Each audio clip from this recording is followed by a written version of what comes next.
اعلیٰ حضرت فاضل بریلوی رحمۃ اللہ علیہ فرماتے ہیں سونا جنگل رات اندھیری چھائی بدلی کالی ہے،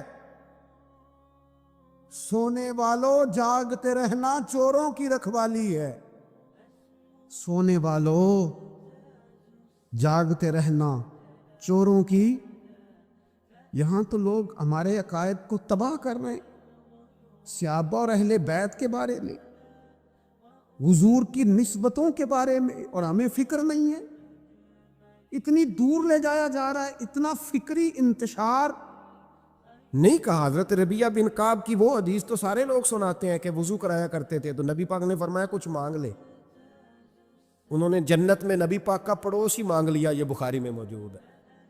لیکن وہ والی حدیث بھی پڑھو کہ جب نبی پاک نے انہیں کہا کہ ربیعہ تو مجھے وضو کراتا رہتا ہے، شادی کیوں نہیں کرتا؟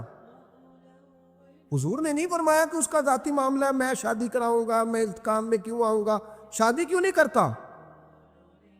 اس کی حضور کوئی کاروبار نہیں، کوئی معاملہ نہیں، کوئی رنگ روپ نہیں، اور آپ کی خدمت سے بھی رک جاؤں گا۔ کہتے ہیں حضور خاموش ہو گئے۔ اگلے دن پھر پوچھا نکاح کیوں نہیں کرتے؟ میں نے کہا حضور نہ کاروبار ہے، نہ گھر ہے، نہ مکان ہے، نہ رنگ روپ ہے، کون رشتہ دے گا؟ جب میں یہ کہہ کے باہر نکلا نا حضور خاموش ہو گئے، تو میرے دل میں خیال آیا ربیعہ تو بحث کیوں کرتا ہے؟ اور ان کو بتاتا ہے جنہیں اللہ نے سارا کچھ ہی عطا فرمایا ہوا ہے۔ حضور کہتے ہیں شادی کیوں نہیں کرتا؟ تو چپ کر کے کہہ دے محبوبہ جیسے دل کرتا ہے ویسے کر دے، تم آگے سے دلیلیں دیتا پھرتا ہے۔ یہ بھی کو بات ہوئی۔ فرماتے ہیں اگلے دن میں نے ارادہ کر لیا، حضور نے اگر آج کہا تو کہہ دینا یا رسول اللہ جیسے دل لو کرے۔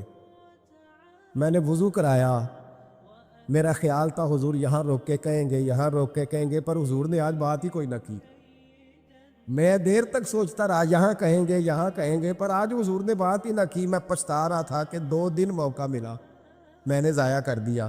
فرماتے ہیں وضو پورا کرا کے جب میں باہر نکلا، دروازے تک پہنچا تو محبوب نے آواز دی، بات سن۔ میں ٹھہر گیا، فرمایا شادی کیوں نہیں کرتے؟ کہتے ہیں میرا تو دل پھولوں کی طرح کھل اٹھا۔ میں نے کہا یا رسول اللہ جیسے دل کرتا ہے کرا دے۔ نبی پاک علیہ الصلوۃ والسلام نے فرمایا فلاں قبیلے کے سردار کے پاس جا، اسے کہا اپنی بیٹی کا نکاح تیرے ساتھ کرے۔ کہتے میں گیا، تھوڑی دیر کے لیے توقف کیا انہوں نے، لیکن پھر وہ راضی ہو گئے۔ میں واپس آیا، سنو یہ جی اس کا ذاتی معاملہ ہے، لیکن نبی پاک نے دیکھا کہ اس کو ضرورت ہے میری، اس کا نکاح نہیں ہو رہا، گھر نہیں آباد ہو رہا، تو حضور نے پورا کردار ادا کیا۔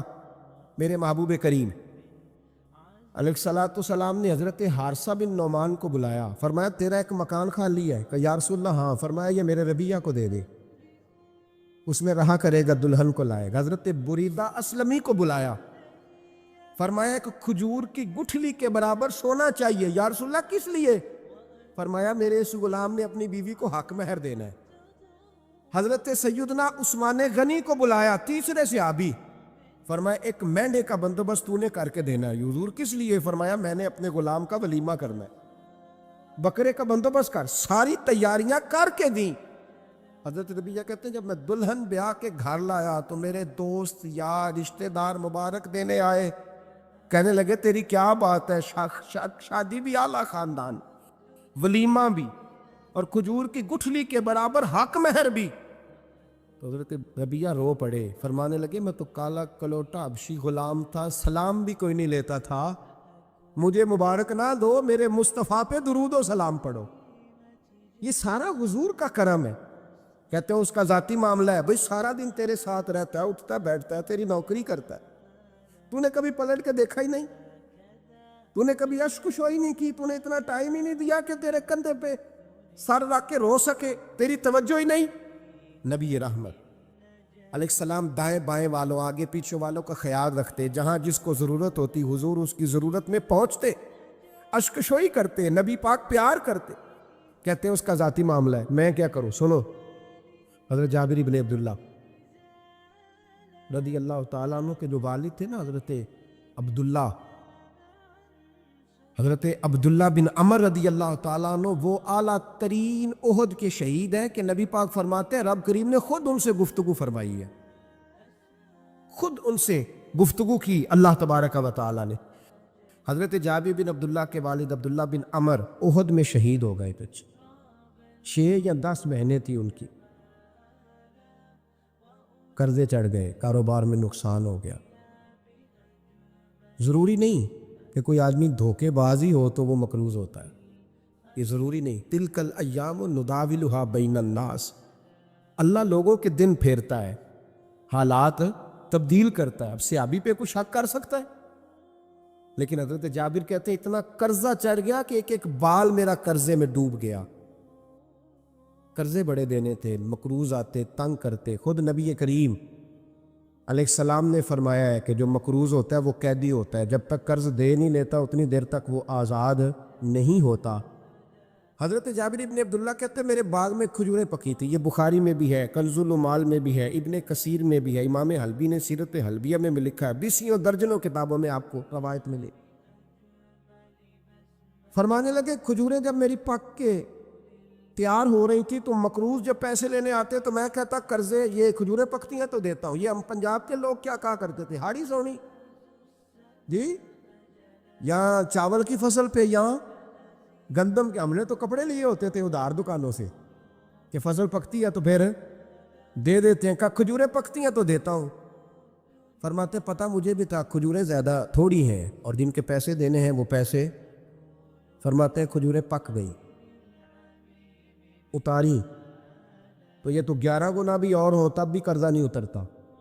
کہتے ہیں میں نے دوستوں سے، یاروں سے، رشتہ داروں سے، وہ جو کہتے ہیں نہیں کوئی حکم ہوا تو بتانا، پھر جس دن بندہ حکم بتاتا ہے اس دن کہتے ہیں آج سویرے ہی بچہ پیسے لے گیا، یہ تو 2 گھنٹے پہلے بتاتا تو تیرا کام ہنس رہے ہیں آپ بیچ بیچ میں سے، 2 گھنٹے بس لیٹ ہیں آپ، بلکہ کئی تو پونے گھنٹے کا ٹائم دیتے ہیں، کہتے ہیں پونا گھنٹہ پہلے تو آ جاتا تو تیرا کام بس، اور جب بھی آپ فون کرو سے اگلی دفعہ کریں تو پھر شاید آدھے گھنٹے کا ٹائم دے دیں کہ آدھا گھنٹہ ہو گیا تو لیٹ ہو گیا، ورنہ کام بالکل تیار تھا۔ اور ہمارے زمانے میں تو دوستی قائم رکھنی ہے تو صرف اس سے رہ سکتی ہے جسے آپ کام نہ بتائیں، حالانکہ اس دوست کا کیا مطلب، دنیا تے جو کام نہ آیا اوکھے سوکھے ویلے، اس بے فیضے سنگی کولوں بہتر یار اکیلے، کیا مطلب ہے، کام بتایا تو رفو چکر ہو گیا، منع کیا ہوا اس بات؟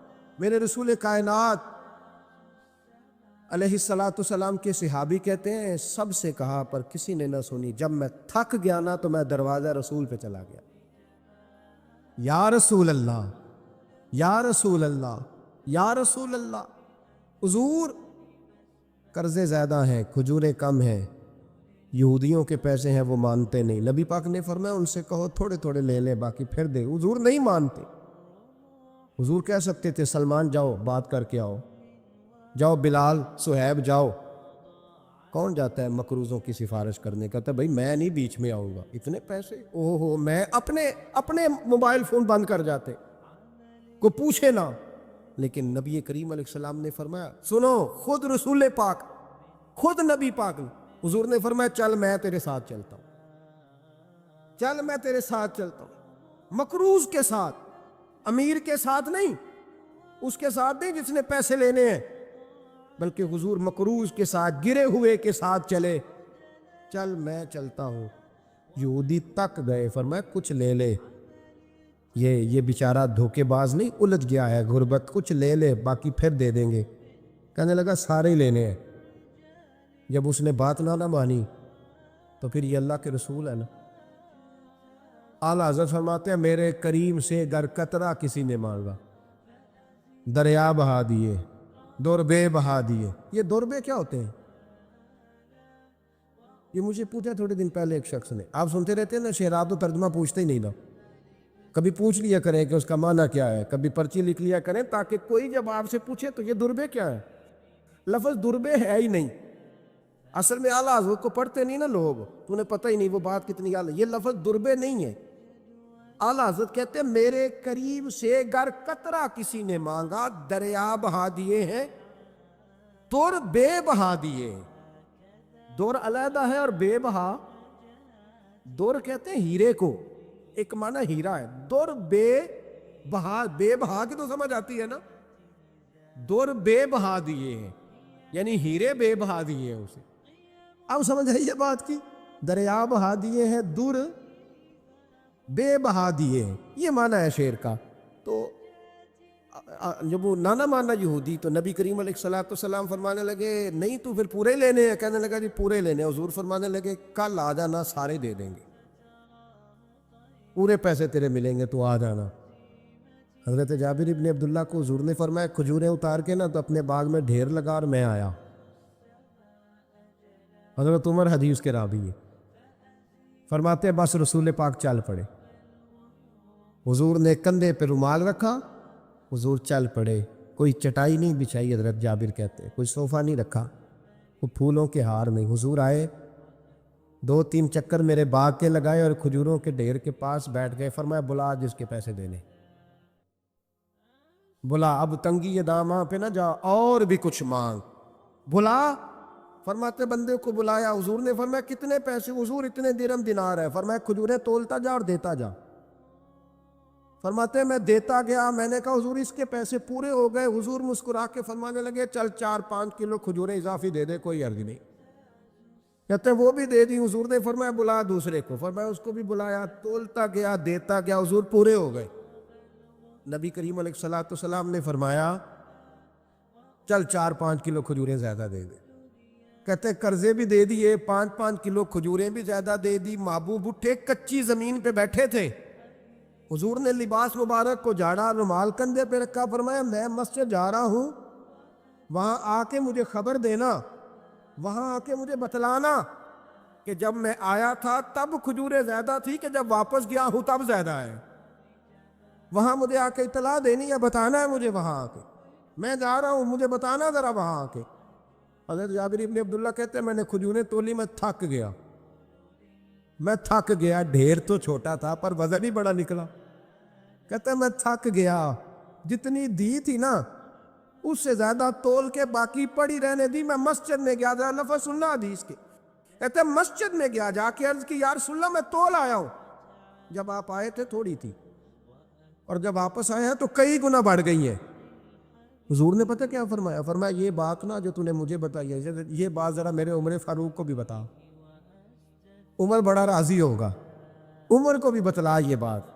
گویا نبی پاک کے معجزات کی، فضائل کی، شمائل کی باتیں جب بتائی جاتی تھیں صحابہ کے دل ٹھنڈے ہوتے۔ عمر کو بھی بتا، عمر راضی ہوں گے۔ جناب جابر ابن عبداللہ رضی اللہ تعالیٰ عنہ فرماتے ہیں میں حضرت عمر کے پاس گیا، میں نے کہا عمر میری یہ رائے تھی کہ جتنی میری کھجوریں ہیں 11 گنا اور بھی اتنی ہوں تو پھر بھی قرضہ نہیں اترتا، لیکن سارے قرضے بھی اترے، 5-5 کلو کھجوریں بھی زیادہ دے دی اور پہلے سے زیادہ کھجوریں پڑی ہیں۔ تو کہتے ہیں حضرت عمر کی آنکھیں روشن ہو گئی، چہرہ مسکرانے لگا، کہنے لگا تو اب بتا رہا ہے نا، اب واپس آ کے رزلٹ سنا رہا ہے، تو صحابہ سے پوچھ لے جب نبی کریم گئے تھے تو میں نے اسی وقت کہا تھا، حضور کے جاتے ہی میں نے کہا تھا اب دیکھنا رب کریم جابر بن عبداللہ پر ساری ہی رحمت نازل فرما دے، اللہ ہر قسم کا کرم فرمائے گا، خیر ہی خیر ہو جائے گی، دیکھ لے میں نے پہلے بتلا دیا۔ میرے نبی پاک سلام چھوٹی چھوٹی باتوں کا خیال رکھ، چھوٹی چھوٹی چیزوں پر توجہ دیتے، خیال کرتے کس کو کس وقت کس چیز کی کہاں حاجت ہے، اس کی وہ حاجت پوری کی جاتی، اس کا دھیان رکھا جاتا۔ حضرت جابر خود فرماتے، یہ مسلم کے لفظ ہے، فرماتے ایک دفعہ میں حضور کے ساتھ جہاد پہ گیا تھا، میرا اونٹ کمزور تھا، میں پیچھے رہ گیا۔ ہمارے یہاں شرط لگتی ہے نا، اللہ تعالیٰ خیر فرمائے، ایک بھائی گاڑی خریدتا ہے پھر دوسرا چاہے زیور بیچے اس نے بھی خریدنی ہوتی ہے، ورنہ گھر میں گھسنے کی اجازت نہیں ملتی، بہت سارے خرچے۔ یہ جو جوائنٹ فیملی سسٹم ہے نا، اکٹھے جو ہاں بھائی رہتے ہیں 3 4 5 6، اس کے بہت سارے خرچے ضد کی وجہ سے بڑھ جاتے ہیں، اس نے کیا ہے تو لہذا میں نے بھی، ہوتا ہے نا جی ایسے، تو پھر اس ضد میں کو پیچھے پلٹ کے نہیں دیکھتا کہ چلو جو پیچھے رہ گیا اس کا بھی ہاتھ پکڑے ساتھ آ جائے، دوڑتے رہتے، اس میں بیچارے کئی تھک جاتے ہیں، کئیوں کے پیر دوڑ دوڑ کے سوج جاتے ہیں، بڑے مسئلے بنتے ہیں، لیکن پیچھے پلٹنے کو کوئی تیار ہے؟ اس دوڑ نے ہمیں تھکا کے رکھ دیا۔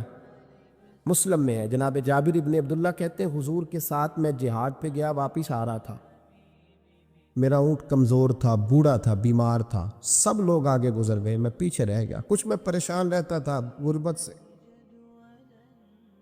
تو میں مایوس بھی تھا، ذرا پیچھے رہ گیا، پریشان تھا۔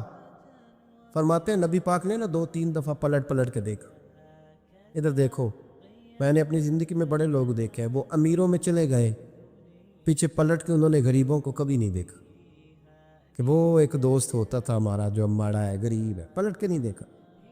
کہتے ہیں نبی کریم علیہ الصلاۃ والسلام نہ آگے گئے، سب سے آگے۔ حضور نے 2 4 5 دفعہ نہ پیچھے پلٹ کے دیکھا۔ جابر ابن عبداللہ کہتے ہیں جب میں نظر نہ آیا تو میرے محبوب کا انداز کریمانہ دیکھیں، حضور اعلانیہ فرمانے لگے، بھئی مجھے جابر نہیں نظر آ رہا۔ بے خبر ہو جو غلاموں سے، واقعہ کیا ہے؟ واقعہ کیا ہے؟ یہاں ہمارے استاد جب یہ حدیث پڑھا رہے تھے نا، یہ حدیث پڑھا رہے تھے تو اچانک رونے لگ گئے۔ میں نے کہا حضور کیا ہوا، رو کیوں پڑے؟ تو کہنے لگے یار سوچتا ہوں جو محبوب جہاد سے واپسی پر اپنے غلاموں کو نہیں بھولے، وہ میدان محشر میں کیسے بھول جائے؟ وہ وہاں بھی پوچھیں گے فلانا کدھر گیا، فلانا کدھر گیا، ایک ایک کا نام لیں گے۔ حضور نام لیں گے ہماری موج بن جائے گی۔ نبی کریم نے پلٹ کر کے دیکھا، جابر نہیں نظر آ رہے۔ حضور ان کا اونٹ کمزور ہے، پیچھے رہ گئے۔ حضور نے یہ نہیں فرمایا کہ ذرا آہستہ کرو ساتھ، یہ نہیں فرمایا، بلکہ نبی پاک نے فرمایا تم چلو۔ قافلہ چلتا رہا، حضور نے گھوڑا پیچھے کی طرف موڑا، سب سے پیچھے آئے۔ جناب جابر کہتے ہیں پیچھے میرے پاس۔ اس حکمت کو آپ سمجھیں، حدیث کے لفظوں پر آپ غور کریں۔ ایک کہہ کے کہنا ذرا اس کو میرے پاس لاؤ، یہ بات اور ہے، ذرا آہستہ ہو جاؤ، وہ بھی ساتھ مل جائے۔ لیکن یہ معنی اور ہے کہ غریب جہاں بیٹھا ہے اس کے پاس خود چل کے جانا۔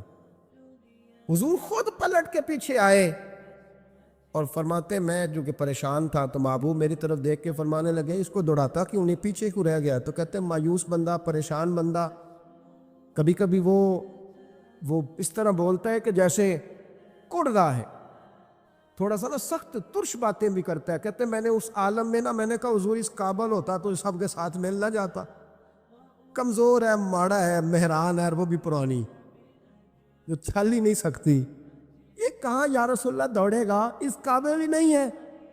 حضور اس قابل ہوتا تو قافلے کے ساتھ نہ ہوتا۔ کہتے ہیں حضور نے میری طرف توجہ فرمائی، میں باتیں کر رہا تھا اپنے اندر کی پریشانی کی تو حضور مسکراتے جا رہے۔ حضور کے ہاتھ میں چھڑی تھی، فرمانے لگے ایسے ہی تو باتیں کر رہا ہے۔ نبی پاک نے اونٹ کی پشت پہ چھڑی لگائی اور فرمایا تو دوڑتا کیوں نہیں؟ بڑے ہلکے سے مسکرا، اوے تو دوڑتا کیوں نہیں؟ تو جناب جابر بن عبداللہ کہتے ہیں جو سب سے پیچھے تھا نا وہ سب سے آگے نکل گیا، وہ دوڑتا گیا، دوڑتا۔ فرماتے ہیں میرا چہرہ بھی عجیب سا، لوگ میرے انداز دیکھیں کہ یہ کیسے آگے نکل گئے، کیسے، کبھی نہ سوچ یہ کیسے نکل گیا، بس سمجھ لے آگے وہی نکلا ہے جسے مصطفیٰ کی تھپکی مل گئی ہے۔ تو یہ نہ کہ سیاست کر گیا، چلاکی کر گیا، بس تھپکی مل گئی تو بات بن گئی۔ کہتے ہیں میں نکل گیا آگے، حضور کی تھپکی جو ملی تھی۔ حضرت جابر ابن عبداللہ کہتے ہیں حضور گھوڑا دوڑا کے میرے پاس آئے، خود حضور نے میرا اونٹ تیز کرایا نبی پاک کی برکت سے۔ تو قریب آ کے فرمانے لگے ٹھہر جا یار، ہم بھی تیرے قافلے میں، ہمیں بھی ساتھ لے لے۔ فرماتے اب تو میں رو ہی پڑا کہ خود بھیک دیں، خود ہی کہیں منگتے کا بھلا ہو، ٹھہر جا یار ہمیں بھی ساتھ لے لے۔ جناب جابر ابن عبداللہ رضی اللہ تعالیٰ عنہ فرماتے ہیں کہ جگہ پڑاؤ کیا، رکے، ٹھہرے کھانے پینے کو، نماز پڑھنے۔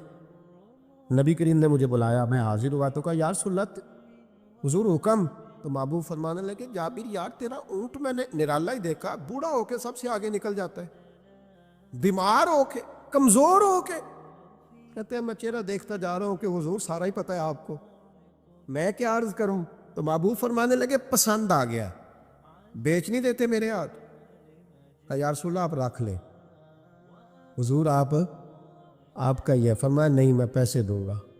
کتنے کا ہے؟ کہا یا رسول اللہ آپ رکھ لیں۔ فرمایا پیسے دوں گا۔ یا رسول اللہ مارکیٹ میں جاؤں تو 6-7 دینار کا بکے گا۔ فرمایا نہیں بھائی میں تو پورے 10 دوں گا۔ 6-7 نہیں، میں تو پورے، حساب سیدھا، 6-7 کا کیا حساب ہوا، 10 پورے کا۔ حضور پھر بندہ نوازی ہے نا، کون بول سکتا ہے؟ حضور نے فرمایا بلال تیرے پاس 10 دینار تھے؟ حضور ہیں۔ فرمایا ان کو دے دو، اونٹ کے پیسے رکھ لو اور مال نہ مدینے جا کے دے دے۔ جابر ابن عبداللہ کہتے ہیں میں مدینے گیا شام کو، میں نے نہ کبھی اپنے اونٹ کی اتنی خدمت نہیں کی جتنی اس دن کی۔ میں نے اسے بڑے پیار سے نہلایا، میں نے نئی رسی خرید کے اسے نکیل ڈالی، آج محبوب کی بارگاہ میں لے کے جانا ہے۔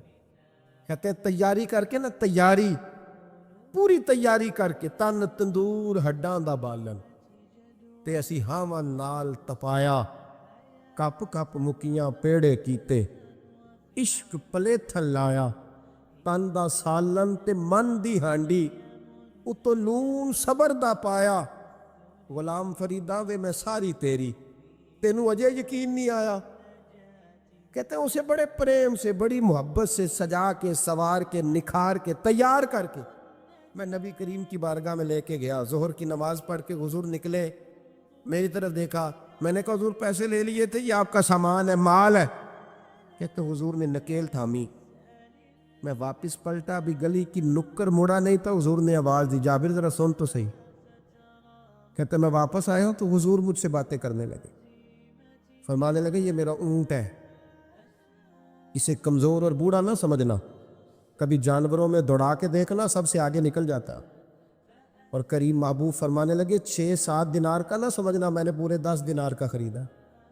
اور پھر حضور پھر مسکرائے، فرمایا جابر تمہیں پتہ ہے تحفہ لینے دینے سے محبت بڑھتی ہے؟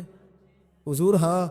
فرمایا رکھ لو، میں تمہیں تحفے میں دینا چاہتا ہوں، رکھ لو، میں تحفے میں دینا چاہتا ہوں۔ جناب جابر ابن عبداللہ کہتے ہیں میں واپس لوٹ رہا تھا، رو رہا اور کہہ رہا تھا جیسا نبی اللہ نے مجھے دیا، جیسا رسول اللہ نے، سب سے اولا ہو اعلیٰ ہمارا علم۔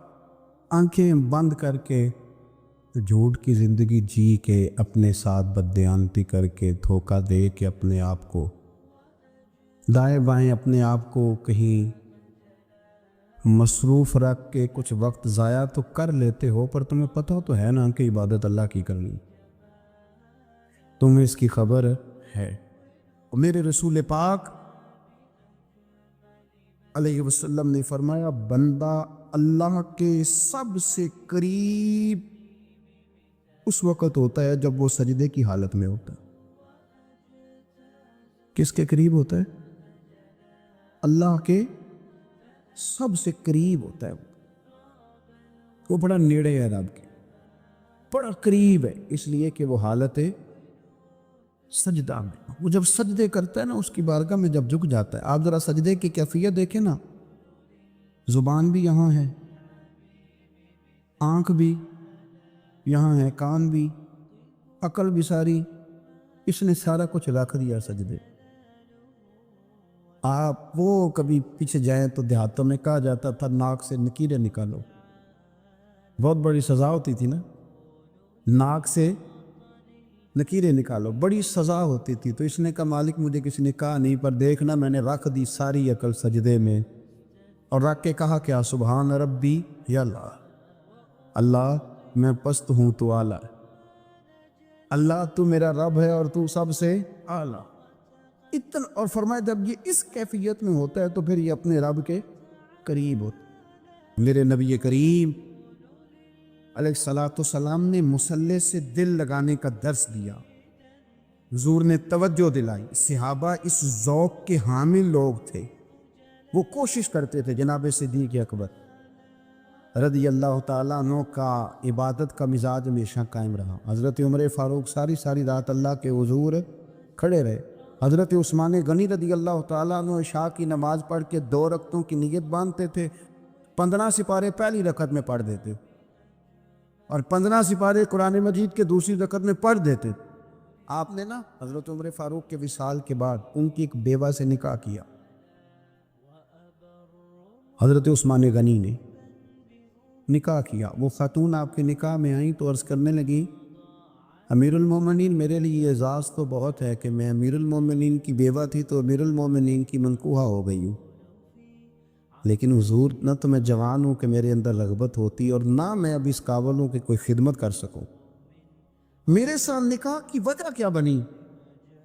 تو عثمان غنی رو پڑے، فرمانے لگے میں نے عمر فاروق کو مسجد میں اپنے رب سے ڈرتے ہوئے دیکھا، میں نے اسے روتے ہوئے دیکھا، عدل کرتے دیکھا، انصاف کرتے دیکھا، امت کی خیر خواہی کرتے دیکھا۔ تمہارے ساتھ نکاح اس لیے کیا ہے کہ تم مجھے یہ بتاؤ کہ عمر فاروق گھر کے اندر اپنے رب کو کیسے راضی کرتے ہیں۔ گھر کے اندر کیسے راضی کرتے تھے، وہ طریقے بتلاؤ، تم بتاتی جانا اور میں بھی اسی طرح گھر میں عبادت کروں۔ جس گھر میں اللہ کا ذکر ہوتا ہے وہ گھر زندوں کا ہے، اور جس گھر میں رب کریم کا ذکر نہیں ہوتا وہ گھر زندوں کا نہیں ہے۔ گھر نا ہم نا کتابوں میں پڑھتے ہیں کہ بزرگ کہتے ہیں، حضرت فضیل بن عیاض کہتے ہیں کہ میں ایک گلی سے گزر رہا تھا تو گھر کے اندر کسی قاری صاحب نے قرآن کی آیت پڑھ دی، وَلِمَنْ خَافَ مَقَامَ رَبِّهِ جَنَّتَانِ۔ میں تو میرے کانوں سے ٹکرائی تو اللہ نے میری کایا ہی پلٹ دی، میں توبہ کر گیا۔ اب گھر کے اندر سے آواز آئے تو صحیح نہ تلاوت کی، پر اندر سے آواز آتی نہیں ہے، ڈیک بجنے کی آواز آتی ہے، یا ٹی وی چلنے کی آواز آتی ہے، یا دھوم مچانے کی آواز آتی ہے۔ عبادت کا وہ جو خاص شوق تھا، وہ جو حسن تھا، وہ جو توانائی تھی، وہ جو بات۔ ایک جگہ پہ ہم بیٹھے تھے تو وہاں ایک صاحب آئے اور انہوں نے آتے ہی کہا کہ مہربانی کریں ذرا مجھے مصلی دے دیں، میرے میں کچھ نفل رہ گئے۔ تو میں نے وضو کر لیا تو کوئی مصلی مل جائے، مصلی انہیں دے دیا گیا، وہ مصلی لے کے چلے گئے۔ تو پیچھے ایک صاحب نے تبصرہ کیا کہ انہوں نے کتنا ریاکار بندہ ہے، لوگوں کو دکھا رہا ہے کہ میں نفل پڑھتا ہوں، ہے کو بات کرنے والی۔ میں نے اسے کہا، میں نے کہا تو مہربانی کرنا، اس طرح کی ریاکاری تو بھی کر، پکڑ مصلی اور جا تو بھی تھوڑی ریاکاری کر کے آ، اٹھ ذرا، شکر کر کوئی یہ ریاکار بھی ملا ہے، کوئی نفل پڑھ کے ریاکاری کر رہا ہے۔ اللہ کا میں کہتا ہوں کو پڑھے تو صحیح نہ، یا یہ کوئی دور ہے نفل پڑھنے کا؟ اس میں تو لوگوں کا مزاج ہی نہیں، طبیعت ہی نہیں۔ میں نے کہا چل مہربانی کر یہ دے مصلی اور تو بھی جا تھوڑی سی کاریا ریاکاری کرو تو صحیح نا، مزاج ہی نہیں، ذوق۔ جمعے کی نماز پڑھ کے یوں دنیا بھاگتی ہے، او ہو پتہ نہیں کون سی پیچھے آگ تھی جو بجھائی جائے گی۔ اور آج تک لوگ مسئلہ پوچھ رہے ہیں کہ جمعے کی بعد والی سنتیں کتنی ہوتی ہیں۔ میں نے کہا کتنے سال ہو گئے جمعہ پڑھتے، کتنے سال ہو گئے، ابھی تک سنتوں کا نہیں پتہ، ابھی تک نہیں علم کے پہلے کتنی رکھتے ہیں اور بعد میں کتنی رکھتے ہیں۔ فجر کی سنتیں کب پڑھنی چاہیے؟ سنو فجر کی سنتوں کے بارے۔ میرے رسول کریم سید عالم صلی اللہ تعالیٰ علیہ وسلم سے ایک صحابی نے پوچھا تھا، حضور میری فجر کی سنتیں رہ گئیں یا رہ جاتی ہیں تو حکم کیا ہے؟ کیا انداز ہے حضور کا، بخاری مسلم کے لفظ سنو۔ حضور سید عالم صلی اللہ علیہ وسلم فرمانے لگے، اس نے کیا پوچھا تھا؟ حضور جواب کیا دیتے؟ فرمایا فجر کی سنتیں کبھی نہ چھوڑنا، فجر کی پہلی 2 سنتیں کبھی نہ چھوڑنا۔ یا رسول اللہ صلی اللہ تعالیٰ علیہ وسلم میری رہ گئی ہیں، رہ جاتی ہیں۔ فرمایا فجر کی 2 سنتیں نہ چھوڑنا، فرمایا فجر کی پہلی 2 سنتیں مجھے دنیا اور دنیا کے اندر جو کچھ ہے وہ سب سے زیادہ پیاری ہے۔ فجر کی 2 سنتیں دنیا اور دنیا میں جو کچھ ہے مجھے وہ سب سے زیادہ پیاری ہے، اس لیے فجر کی سنتیں نہ چھوڑ۔ اپنا ذوق، اپنی طبیعت، ہم نے نا ذوق غلط بنا لیا۔ اگر 20 بندے کہہ بھی دیں گے تو نے بڑی شاندار تلاوت کیا تو کیا اس سے بنے گا؟ 100 بندہ کہہ بھی دے تیری کیا بات ہے، کیا بات ہے نعت خاں کی، کیا بات ہے علامہ صاحب کی، پیر صاحب کی، پیر مہر علی شاہ صاحب رحمۃ اللہ علیہ۔ آپ تشریف فرماتے تو آپ کے ایک ہی بیٹے بابو جی جن کو کہا جاتا ہے، جس دن صاحبزادے پیدا ہوئے تو خادم نہ وہاں سے نکلا۔ ان لوگوں کے شوق اور طرح کے تھے نا، تو ان کی توجہ بھی اپنے شوق کی طرف رہتی۔ تو خادم نکلا اندر سے، پیر صاحب مبارک ہو، پیر صاحب مبارک ہو، پیر صاحب مبارک ہو، پیر صاحب مبارک ہو، شور کر رہا ہے۔ تو پیر صاحب کو وجد ہو گیا، اللہ اکبر، اللہ اکبر، اللہ، کیا ہوا؟ کس کی مبارک دے رہے ہو؟ اس کی حضور اللہ نے بیٹا دیے۔ تو آپ فرمانے لگے اچھا حضور آپ کیا ہوا، آپ تو پریشان ہو گئے۔ فرمانے لگے جب تو نے 3 دفعہ کہا نا مہر علی کو مبارک ہو تو میں سمجھا تھا شاید تجھے کسی نے بتا دیا ہے کہ مہر علی سے اللہ راضی ہو۔ میں سمجھا تھا کہ شاید تو یہ خبر لے کے آیا ہے کہ کسی نے بتایا ہے کہ مجھے آج خبر ملی ہے کہ مہر علی سے رب اچھا پتر ہوا ہے، الحمدللہ اللہ کا شکر ہے۔ پر میرے لیے مبارک کا دن وہ ہوگا جب میرا رب کہے گا کہ میں مہر علی سے راضی، میرے محبوب کہیں گے کہ میں مہر علی سے۔ آپ بات کو سمجھیں، شوق ہی کسی اور طرف تھا، دل ہی کہیں اور لگا ہوا تھا، طبیعت ہی کہیں اور مائل تھی۔ کوئی وظیفہ پوچھتے تھے تو پڑھتے تھے وہ لوگ، کچھ اللہ اللہ انہیں بتائی جاتی تھی تو کرنے کا ذوق رکھتے تھے، طبیعت تھی، قائل تھے۔ حضرت ربیع کہتے ہیں میں بڑی دور سے سفر کر کے گیا حضرت اویس کرنی سے ملنی، بڑی دور سے، اور جب میں پہنچا تو فجر کا وقت تھا، تو حضرت اویس کرنی کو میں نے پا لیا، تو وہ نماز پڑھ کے نا قرآن شریف لے کے بیٹھ گئے۔ فرماتے ہیں اشراق چاشت کا وقت ہوا تو نفلوں کی نیت باندھ لی۔ محدث ابن الجوزی نے لکھا ہے، فرماتے ہیں پھر جب زوال کا وقت ہوا تو مسجد میں جھاڑو دینے لگ گئے۔ زور کی نماز پڑھ کے تو عصر کی تیاری تک وہ مسجد میں بیٹھے رہے، اور میرے نبی پاک علیہ السلام نے فرمایا جو نماز کے انتظار میں بیٹھا ہو وہ نماز ہی میں ہے، وہ نماز ہی میں ہے۔ فرمایا میری دنیا، میری امت کی جو رہبانیت ہے نا وہ اتنی ہے کہ نماز کا انتظار کرے، اذان کے بعد نماز کا یہ راہب ہے، یہ اس وقت چھوڑ کے بیٹھے ہیں ذرا۔ فرماتے ہیں عصر تک انہوں نے اللہ اللہ کی، پھر مغرب تک کی، عشاء کی نماز ہوئی تو نماز پڑھی تو وہ تھک گئے۔ اب مجھے وہ فارغ ہوں مصلی چھوڑے تو میں ملاقات کروں نا، کہ آپ حیران نہ ہو کہ اتنی دیر بندہ کیسے اللہ اللہ کر، ہم نے کی نہیں نا اس لیے ہم پریشان ہیں۔ جو عادی ہوتے ہیں وہ کر بھی لیتے ہیں، وہ یہ کام، میری بات کو سمجھ آ رہی ہے؟ جب جاتے ہو کسی دفتر میں تو 8 گھنٹے کھڑے رہ لیتے ہو نا، مجبوری ہوتی ہے تو کھڑے رہا جا سکتا ہے۔ پاسپورٹ کا دفتر، بولیے امیگریشن کی لائنوں میں، اور میں نے تو ایمبیسیوں میں بندے 12 گھنٹے پہلے جا کے کھڑے دیکھے، رہ لیتے ہیں کھڑے۔ تو اگر ان کاموں کے لیے رہا جاتا ہے تو اللہ رسول کے لیے بھی کھڑے رہا جا سکتا ہے۔ تو فرمانے لگے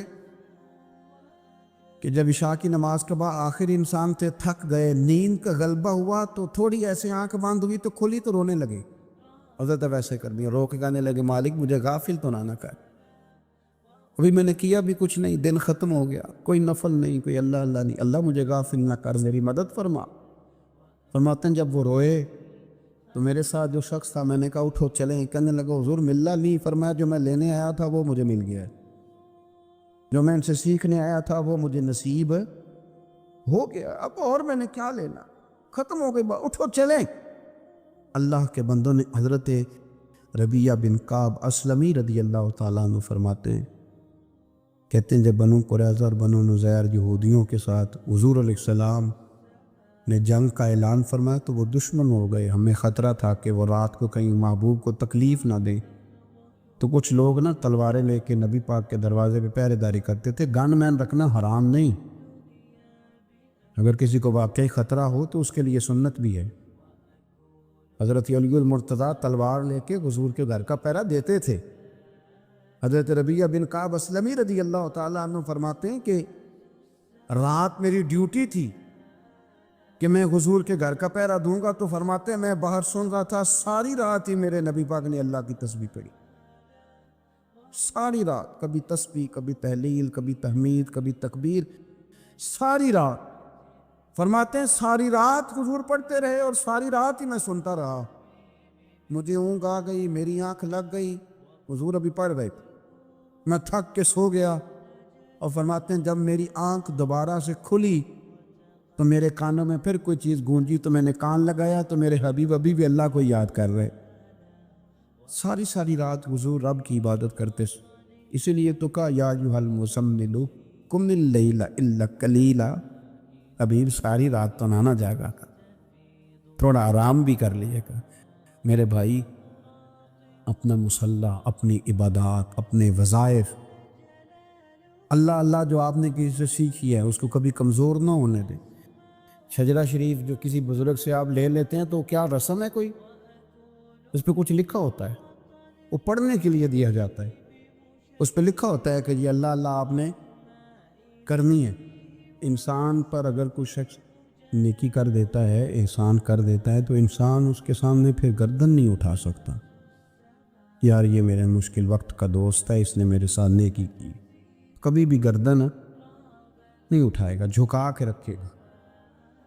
تو اگر عام کوئی نیکی کر دے تو اس کے سامنے انسان کبھی گردن نہیں اٹھاتا، تو جو رب ساری نعمتیں عطا فرمائے، جو کہے کہ تیری تخلیق میں نے کی، تجھ سے پہلوں کو بھی پیدا میں نے کیا، تیرے لیے زمین کا بچھونا بھی میں نے بچھایا، آسمان کی چھت بھی میں نے لگائی، تیرے لیے زمین سے ساری اناج کو، پھل کو، کھیتیوں کو نکالا بھی تیرے لیے۔